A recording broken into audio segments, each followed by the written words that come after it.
It gives me great pleasure to welcome Astrid Preston to our program. Thanks for being here, Astrid. Thank you for having me.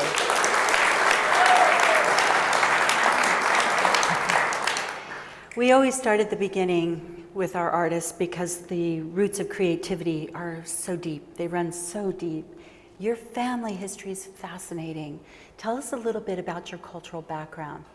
Well, my parents are both Latvian, and they met at the University of Riga in architecture school, and they're both architects. And my sister's here. She was 3 years older than me, but she then escaped with them from Latvia when the Germans were advancing during World War II. And they were able to go to Sweden. In fact, Stockholm. Yep. And this is one of your father's drawings, which are so wonderful. Now, the Germans were advancing, they were escaping. I mean, the Germans were retreating and the Russians were advancing. Okay. So it was a bad time all around, a lot of bombing going on. And why Stockholm? Well, the other option was to go to Germany. They tried already earlier to go to Finland, they got captured. So then my father and his friends were in jail, and the women were sent back home, so. And your mom ended up in Sweden with your sister? Yeah, they were in different DP camps. So they were able to get together when my father got this apartment. Miraculously, they found each other after his captivity. They have, that stuff's pretty organized. Lists of people, where they are, and even without internet, people used to be able to do that. So you're the younger of the two. I am. And eventually, your folks decide they want to come to the United States. Yeah, they applied for a visa right away to all over the world and got many places, South America, Kuala Lumpur. Anyway. And fortunately, the United States. Yeah, 5.5 years it took. Well, why would they want to leave Stockholm, Sweden? Well, they wanted to go back to Latvia, but they couldn't because it was occupied by the Russians and Stalin, and he killed a lot of relatives and friends, so there was no option to go back there. Right. And Finland was also pretty much occupied by the Russians at the time. So America was, the big hero of the war. And I understand that there was some prejudice even in Sweden. Your family was feeling a bit unstable there. Yeah, my sister has told me that the kids would, call her a foreigner and throw stones at her, and blonde, blue-eyed. And my father, when he was trying to decide if they should move or not, he went to an architectural meeting, and he had about 6 or 7 architects working under him at his office, and they were complaining about the foreigners taking their work and business. So that was one of the deciding factors. So that sounds frighteningly familiar to today, doesn't it? Very common, yeah, it's very common everywhere. So you came over on the Queen Mary. Mm-hmm. Do you have any memories of the Queen Mary? Yeah, I remember the rocking horses because I was 6. I remember there was a section of foreign dolls, which they're so beautiful, in costume and folk costume. Those are the 2 things I remember, and I remember just being sick the whole time, and I could only eat ice cream was the only thing I could hold down. We landed February 2nd, so it was just horrible. But what an experience to say you sailed the Queen Mary, and you came to Santa Monica. Yes, so when my father, you have to get sponsored when you get your, visa, and so he wrote to all his architect friends in Michigan, Minnesota, Wisconsin, New York, and he had one friend who wrote back saying, I'm walking on the beach in Santa Monica and it's 70 degrees and it's just beautiful, and so this is in December or November, and it's like, okay, we took the Greyhound from New York right across, straight to Venice. So a Greyhound from New York to Venice. Yeah. Now, as children, your parents took you out into nature quite a bit. You did a lot of camping and backpacking and that sort of thing. They were big travelers and they wanted to see everything. Yeah, and because the smog in LA in the 50s was so thick and it was so polluted because we all burned our trash then. Right. Everybody had an incinerator in the backyard and they burned it. It was just so bad. So I think part of that, going out that often, we were not home any weekend. We were either on top of Mount Wilson or up in the Sierras in the summer. Now clearly that stuck with you, your love for nature. I do love trees and meadows and fields and But interestingly, when you went to school, you studied literature at UCLA, not art. Right.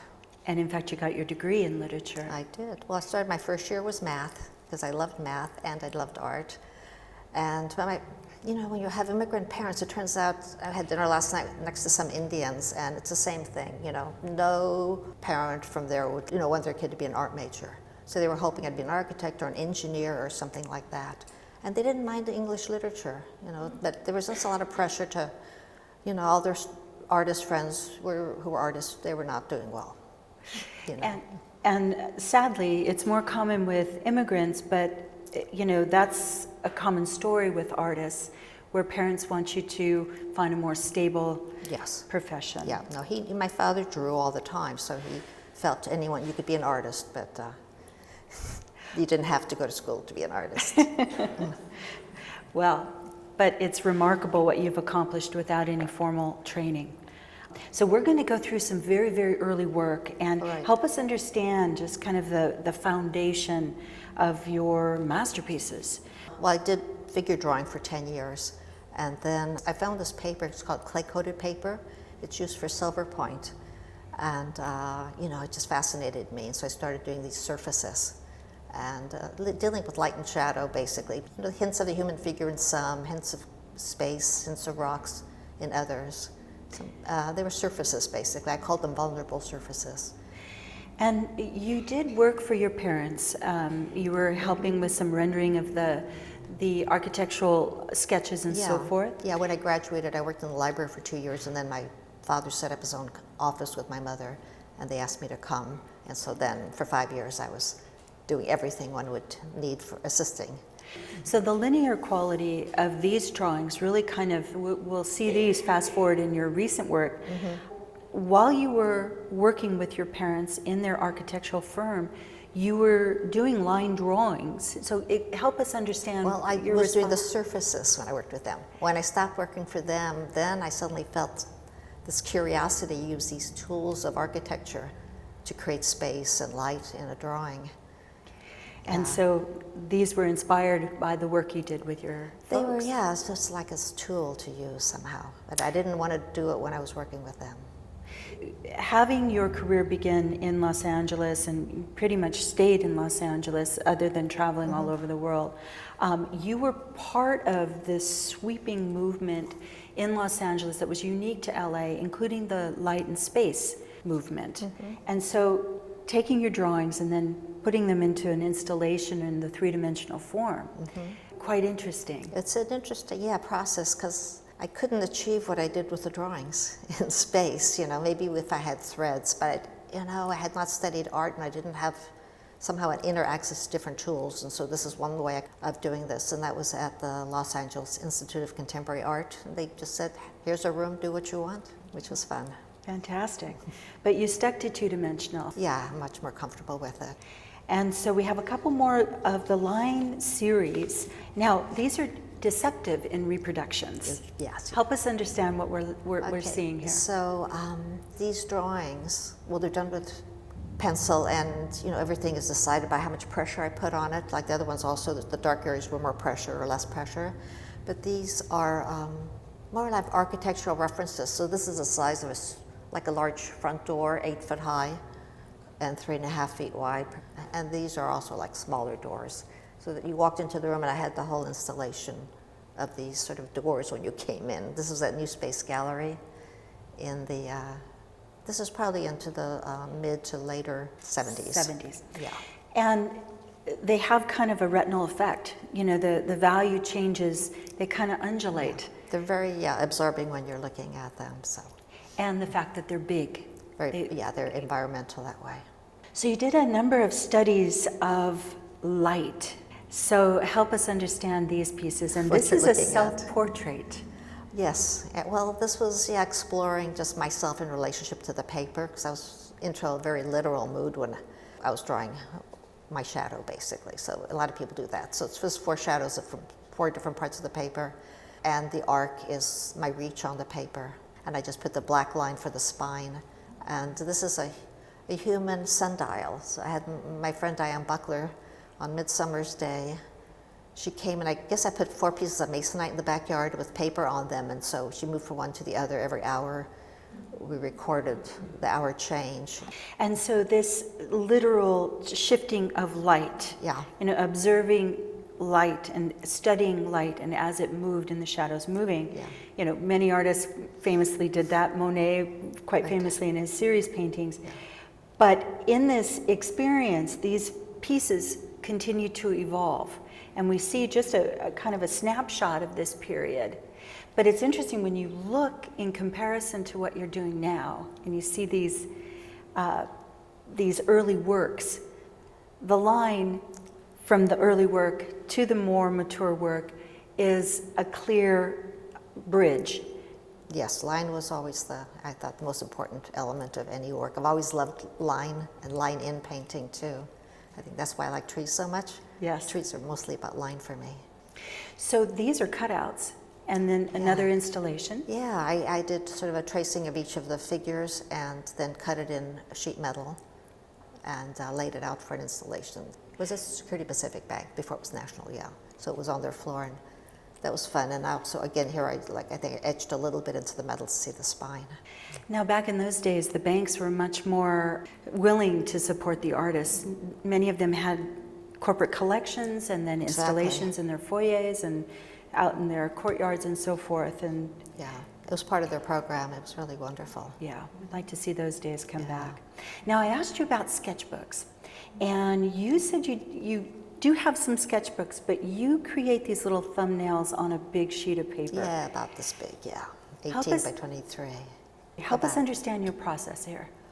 Yeah, well, what happened was when I moved in '76 to a house my parents built in Santa Monica on a hill looking out, I was doing the line drawing still for a few more years, but then looking at the view, I just started thinking about symbols. It's just my mind, total big shift. And I didn't know what I really wanted to do, so I started these notations. Because I wanted to see all my ideas at one time so I could cover the whole wall with them, you know, above my drawing table, just whatever. I drew whatever, something, you know, no ideas. But I was thinking about symbols here, looking out the window, thinking about how do these kind of shapes come from? Are they mountains? Are they water? You know, what I was looking at. So that was my experiments, and I did over 100 of these over probably the next 6-7 years of notations. And so these translate to this. Yeah, so here my line drawings started getting a little more complex, including a landscape that got interrupted. So from there, and we start to see an evolution, a progression in this theme, and a little more literal as we move through these, as opposed to abstracted, and the breakup of your scenes. This one is interesting because this influenced my recent work, what I was doing here. In the centerpiece, it's another tool of architecture, so we have the straight line, but that one is it's like this little hatch mark. When you have a plan, it shows you that's the dirt. And we'll say at the end that I came back to this when I was looking for a solution to a problem. So going back to your notations, do you find that if you go back into some of those earlier notations, they inspire you to create a new body of work? I mean, are you... No, they were all about their time. And so you're more of a chapter artist. When you're done with that chapter, you're done, and then you move on to the next body of work? I might revisit it. You know, right now I've gone through trees, but I'm revisiting trees right now. So, you know, some things never leave, but they're going to come back in a different way. Yeah. So you had mentioned you moved into a house that your father had built, and it's up on a hill, and here's the view outside your window. Just the other day, this is last week's view, yeah. You're very literal. All of your artwork really relates to you personally and what your life is about at that time. So here we see this abstracted, you know, section of the sky, and here's a piece Right. of... Starting to look out the window, I started just noticing what I'm seeing between the trees. And of course, it changes if you just walk a few feet over or downstairs, upstairs. There's 2 levels at my house. And this is, right out the window. You know, and the shape is determined by, I guess, the mountain, the sky, and some trees that were obstructing it. But I left the palm trees because I didn't want to have those holes there. So, to the license. And this is a night view which had the telephone pole is just cut out, removed. And so the shaped canvas is literally the shape of your view. Well, making choices, totally subjective aesthetic choices of what I'm going to add and what I'm going to put out. But generally, what I could see, but I added some things. So these fragmented views then became this fabulous installation, and this is on an unusual medium. Well, yes, when I was experimenting some years earlier with trying to do sculpture and even those shapes and symbols, so I was cutting those out of cardboard and putting them together out of wood, and it just wasn't, it was pretty weak. And I was using enamel paint, and then my husband said, well, you should use honeycomb aluminum. I didn't know about it. So airplanes' floors are made of this material. It's very lightweight and very durable. And so I was able to go and get some scrap, and then I started, that's why some of the shapes are unusual. And then some I was able to buy the full sheets. And they're very durable. Very durable. Very yes. durable. So we have another sheet of notations here, and it's so wonderful to see your process and your inspiration and your, the sketches that the preliminary work to the final work. Trying out different house images. And then this is the pink house, and it was on a brand new piece of aluminum I had purchased. It was beautiful. So these houses, again, watching the work evolve, and we're getting closer to, you got married and you started a family. And that was like a shift in your life when your son was born. Yeah. And like so many women, the decision to have children, it's a difficult one, but one you made. And how did you balance your studio practice with rearing a family? So here we are. Well, we got married when I was 19, so I was married a long time, but I wasn't ready to have children. So we said, well, when we can afford help, because I knew I couldn't handle my need to do art and not have some help, some free time. And so then my husband did well in his business, but then it took me 5 years to have it. So I had my son at 40. So we have one child. And he's in Japan? He lives in Tokyo, yeah. Works there in gaming. Yeah. Stressed parents wondering, what do you do if the kid plays games? But it turned out fine. Now he makes them. Turn that passion into something His passion, right? tangible. His passion, he used it. So, this is interesting. The notation started, I started putting the edges together and making horizontal paintings where I meshed the day and the night. And that's, as you asked that question about being a mother and an artist, I didn't know how I could deal with this, being a mother and an artist and trying to sort of have both lives that had meaning and were full. And I only later understood that's what it was. When I was doing it, I had no idea. This is trying to deal with that. Well, and isn't that always the case, is when you step back and, in retrospect, we can see a little more clearly. And literally, each of your pieces have a biographical component to it, be it your love for nature and being out in nature and documenting nature, or in the case of the duality within your own life. So having the full range of palette also is an interesting aspect to the work. And your travels play a big role. Mm-hmm. We recognize these wonderful manicured gardens here and there that many of us have seen in Europe and so forth. Well, this piece is called Near Paradise, and I was trying to do things that captured, for me, it looks like Italy or farmland, or remembering that the maze, was introducing that architectural element that I still needed in the garden, that little bit of structure. Yeah, here were in the day-night pieces. Yeah, we have a couple of those day-night pieces. One of the things that I think really kind of grabbed me was your atmospheric perspective. When you look at these paintings, particularly these misty, very moody, there's a loneliness and a quietness to them. And the only presence of man is this manicured aspect to the garden. Help us understand where you were emotionally when you were producing these works. Well, I was trying to combine two things here. So there's the mist, I was thinking, is more like a meditation space, a very quiet zone. But then the garden is like, I couldn't, it's just not just the garden, but the maze was being too controlled. So can you go into the mist and still have it be? I couldn't at these times make full misty paintings. Just didn't have it. I needed the structure. Mm-hmm. So they're reflecting my need to have structure in the picture plane. Now, in your process, you mentioned in the oral history that you calm yourself. You kind of set your chi. Help us understand. It's probably pretty common to do some meditation, get into that, depending on what I'm doing, but I almost always have to see what ideas and feelings are dominating and before I start. I mean, this piece we're looking at now, I have stairs there, so I put those in, I structured those, and then everything else, just sort of painted. And when we were talking about this piece, you said, and again, this was a retrospect after you were working on a series of stair paintings, you said, well, I walk stairs every day. And in fact, there's 2 flights of stairs up to your house. I know. Yeah, so that part of the journey, you know, for me, it was like, oh, it's symbolism of, you know, I've had paths, but going up the stairs, maybe the journey's getting a little harder, and I don't know where I'm going. I don't know what's at the top there. I think I probably had something, and then I got rid of it because that's what felt right. And we see an early example of this kind of dual reality, the 2 scenes, like these little windows into the second scene. And we'll see this kind of evolve as well into really interesting, very surreal imagery.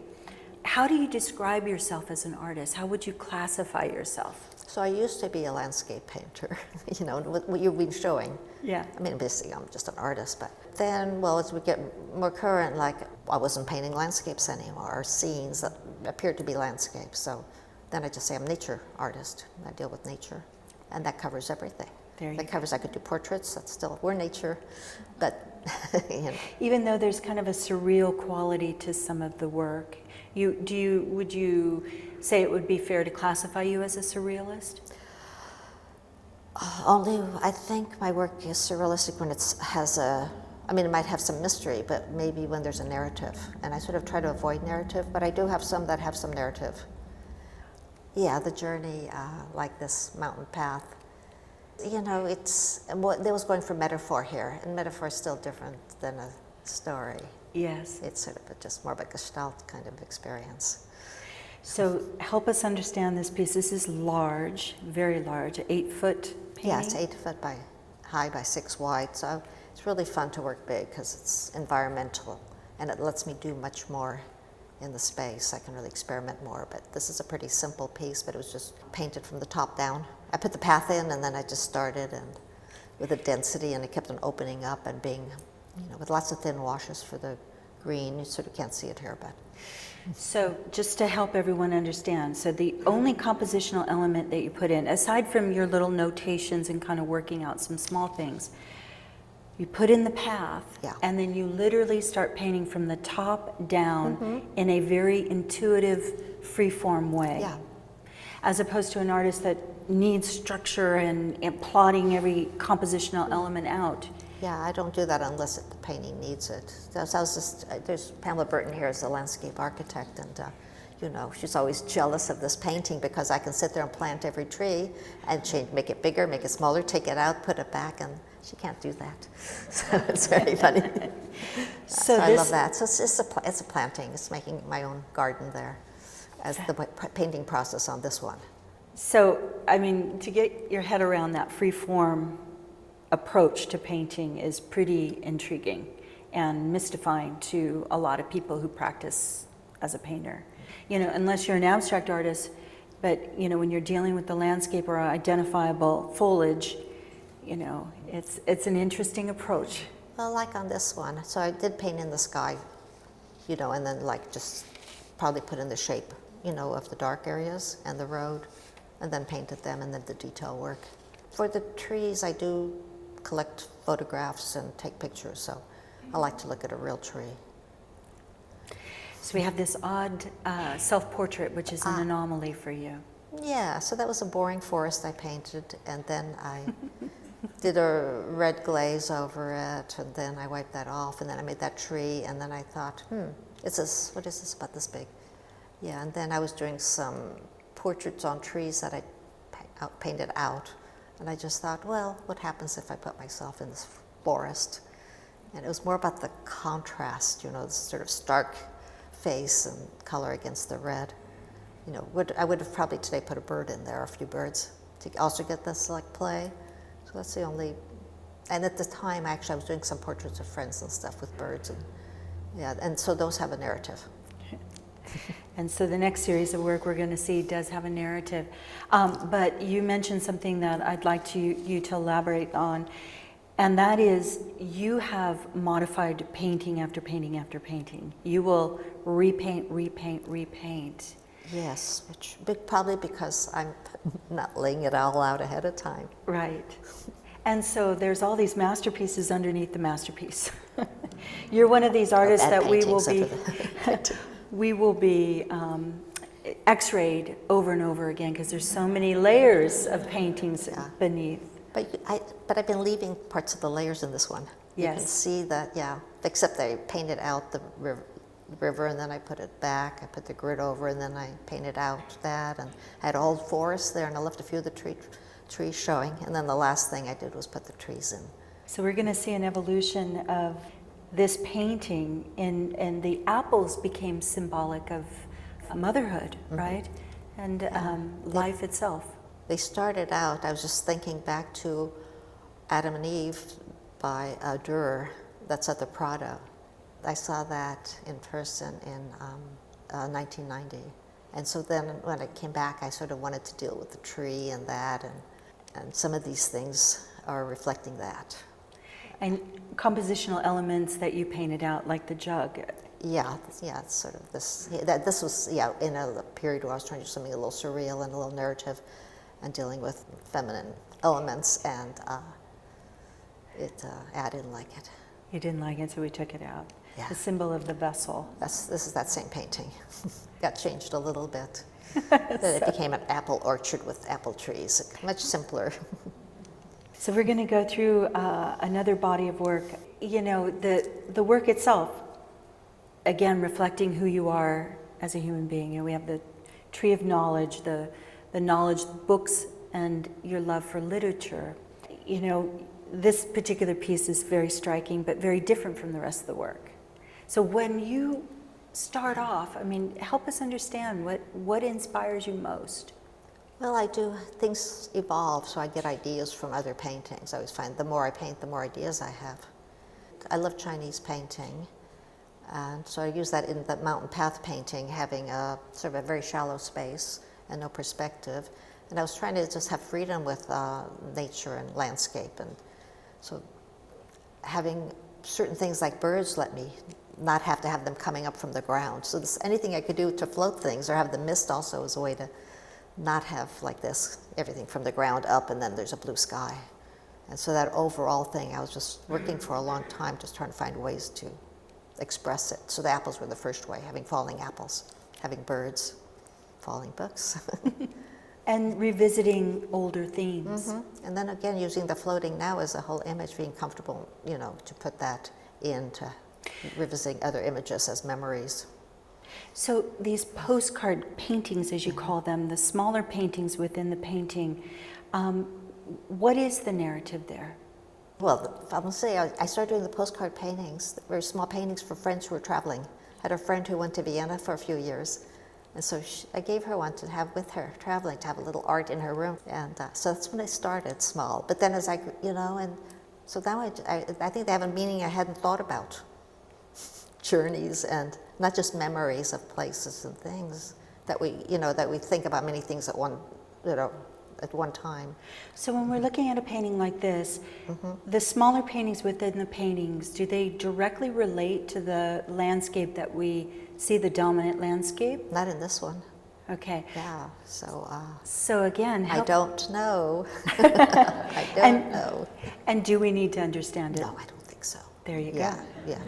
Sometimes the composition to me is just it doesn't work emotionally, and I will just keep pushing it and pushing it. And I think I was committed to having spent too much time on that painting, and I liked it, but it wasn't saying enough for me. So that was a way of adding actually more information, I guess, without disrupting the image itself. So this is where some of the surrealism, you know, comes into play. And you're probably one of the most widely published artists we've documented. The catalogs that you have kept, very, very impressive. And the essays are fascinating in people's interpretation of the work. It's wonderful to document the art as you're going along with all of your exhibitions and these group shows and so forth. When you look at these essays or people writing about your work, is there times where they get it so wrong that you just like, what, you know, whose artwork are they talking about? It hasn't been that bad, but there's... No, I read reviews often. I'll rush to a show when they're describing the painting, and I go, wow, I have to see this, and totally inaccurate. So, but I have had certainly people see the work and they respond to it emotionally in the opposite way of how I respond to it. And so I think, wow, that's sort of cool. But it surprises me if it's in a review, and they're like being kept out, entering a space or not being allowed into a space where the painting feels to me spacious and inviting. Maybe it's just that I have a gate there, but I don't think of it as being that forbidding. And so it's surprising. That 50% that the viewer brings to the experience that you can't control. Right. I don't want to control. That's the fun. So these are desert scenes. Mm-hmm. And I didn't really know how to paint a desert. I just wasn't sure how to make a composition. Because when I thought of deserts, they're sort of unstructured, and then I didn't want to deal with things sticking up in it, so I couldn't think. But then one day I was doing a lot of bushes, and just even a little topiary, and I said, aha, I can just deal with the bushes in the desert. And it worked. And that's what happened. Now, you've commemorated events in your life, and historic events as well, and this is the first one that we're going to talk about, the death of your father. Mm-hmm. Yeah, so I was painting forests at the time, and I just had this urge to do a gray forest, but as I was doing it, I inserted the square, and I think I might have painted the whole thing. I think I did paint the whole thing gray, and then I painted over it with a little bit of hope of green, something.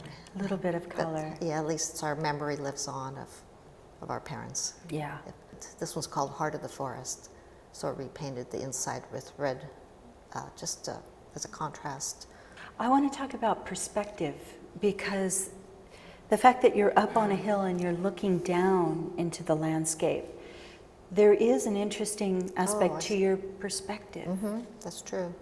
Yeah. I hadn't thought about that. But most of these forests, Mountain Path has that. We're in the middle looking up and down.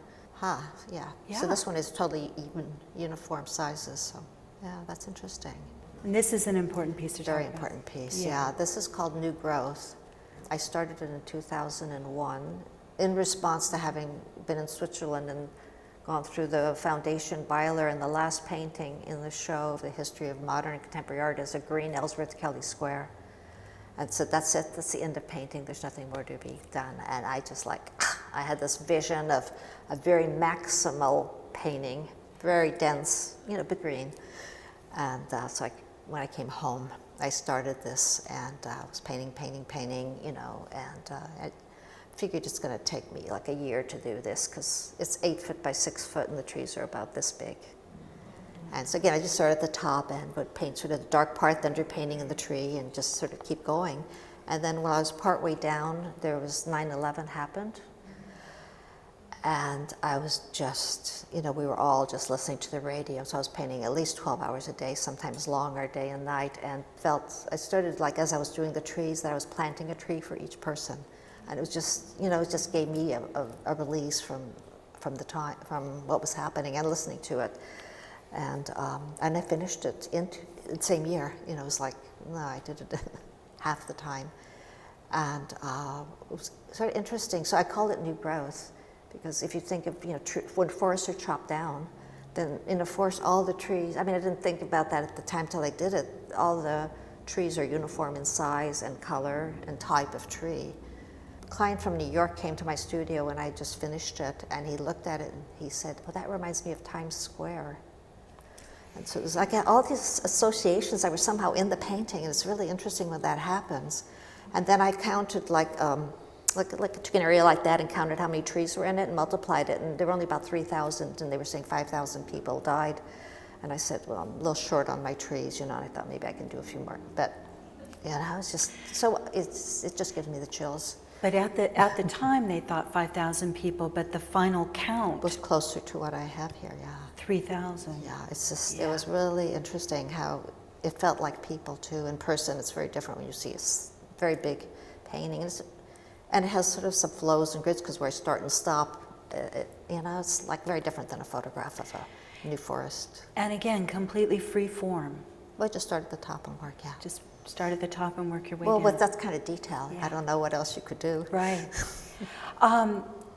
Now, when we're creating art from that very, very deep emotional place, 9/11, the death of your father, Yeah. when inspiration is just all consuming, like you said, you were working on this 12 hours a day, 7 days a week.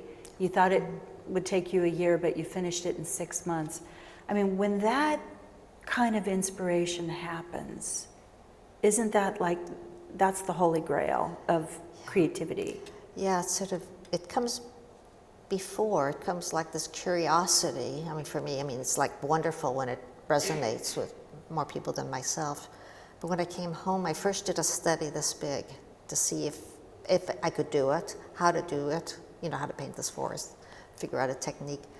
And so I just did the small square, and it was, I felt this electricity just for the concept of this very dense, rich green piece. And so I was so fueled when I started it that I was working long hours even before suddenly it had this, I've always wanted to plant trees for people anyway for a bit.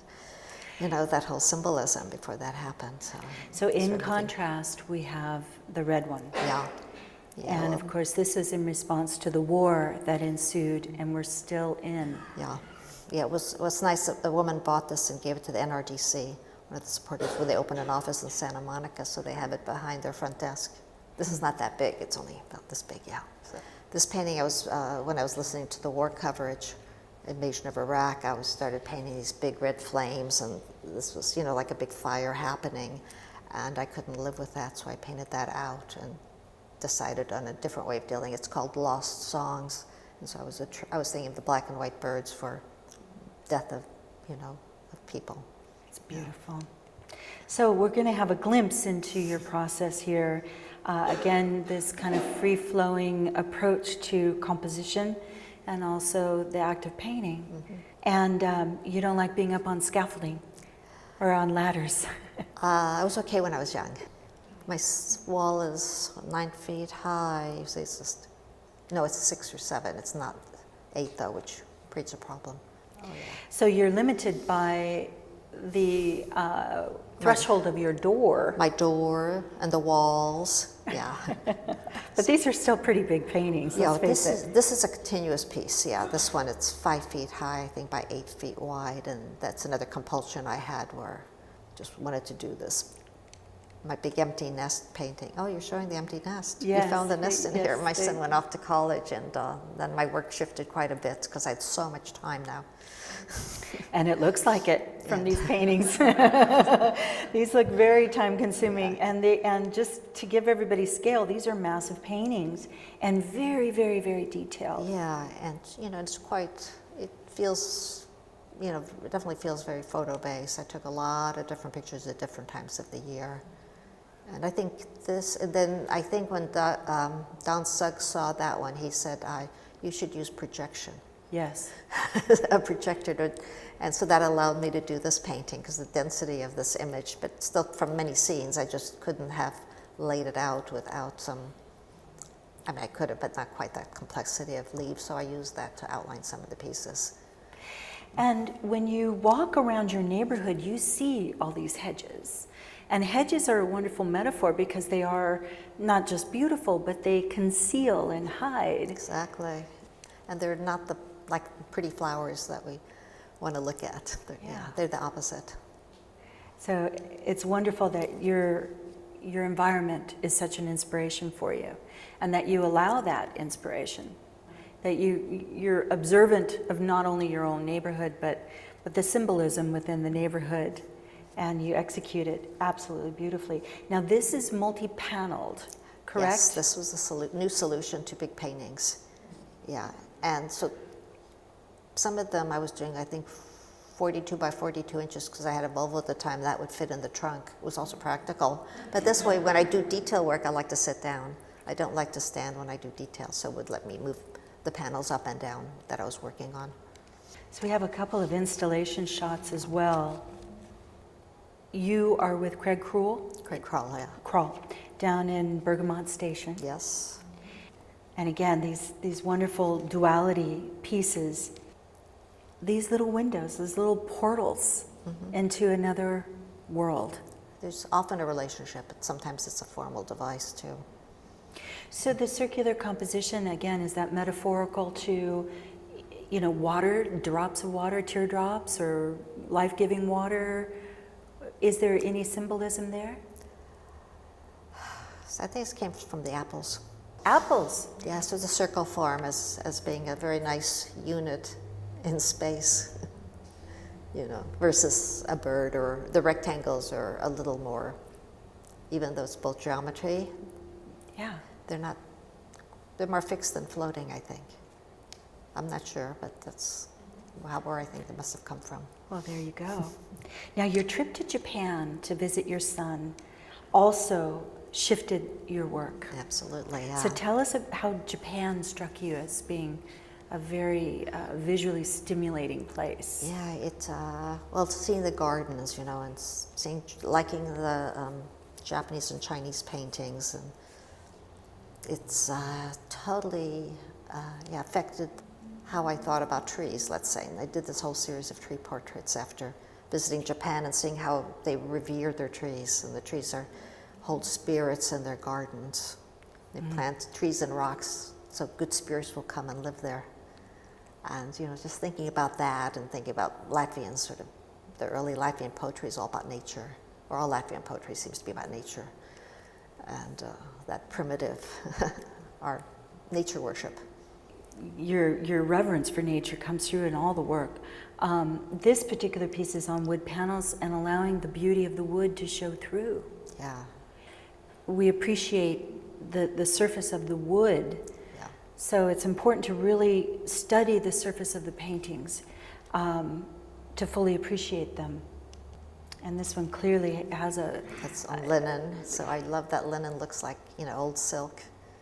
Yeah. Yeah. And it's very a wonderful Asian, surface. Yes. an Asian feel Yeah. to it.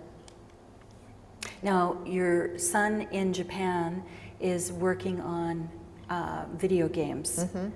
And does he have some artistic talent as well? I guess that is a talent. That is an artistic He's actually talent. he could draw really well. When he went to school there for a year, he was really bored, and he was just drawing the classroom and the students, so he would spend hours drawing these really nice drawings, very dense.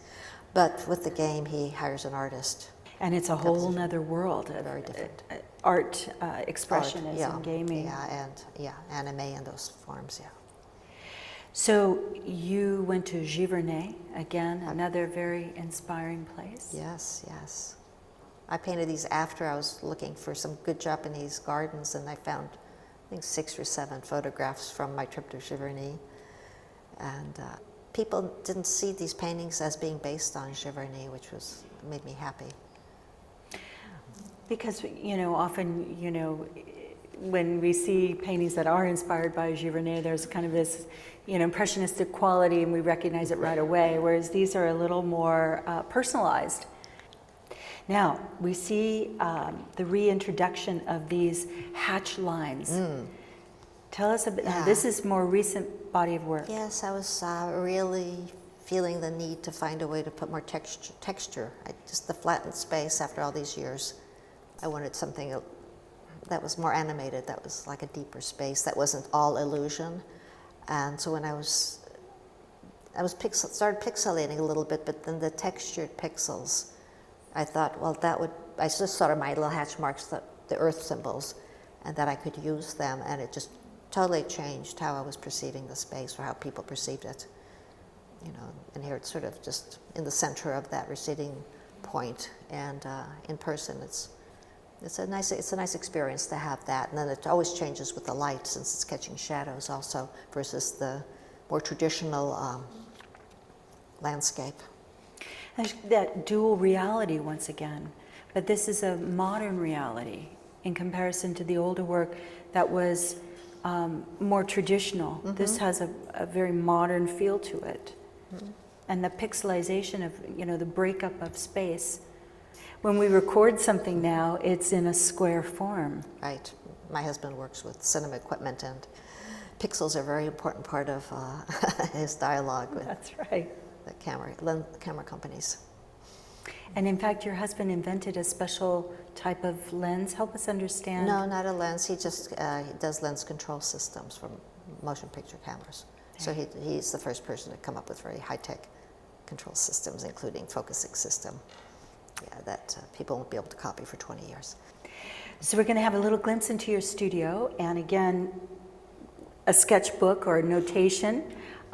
This is your form of a sketchbook. That's about as detailed I get these days, yeah, making a quick doodle of a painting.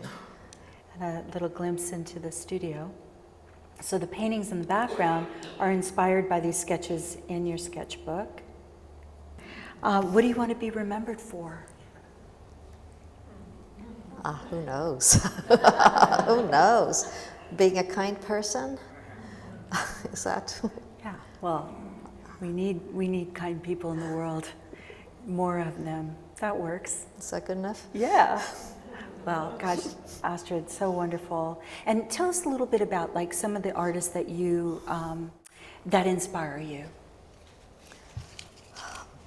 It's, it's so many, So, I mean, when I was young, Matisse was, and then Renaissance masters, Mantegna I loved, and, of course, Dürer is big, so historically, and keeps just every good artist, because art's always, the painting's a dialogue, always, with the past. Yes. That's why painting's always interesting.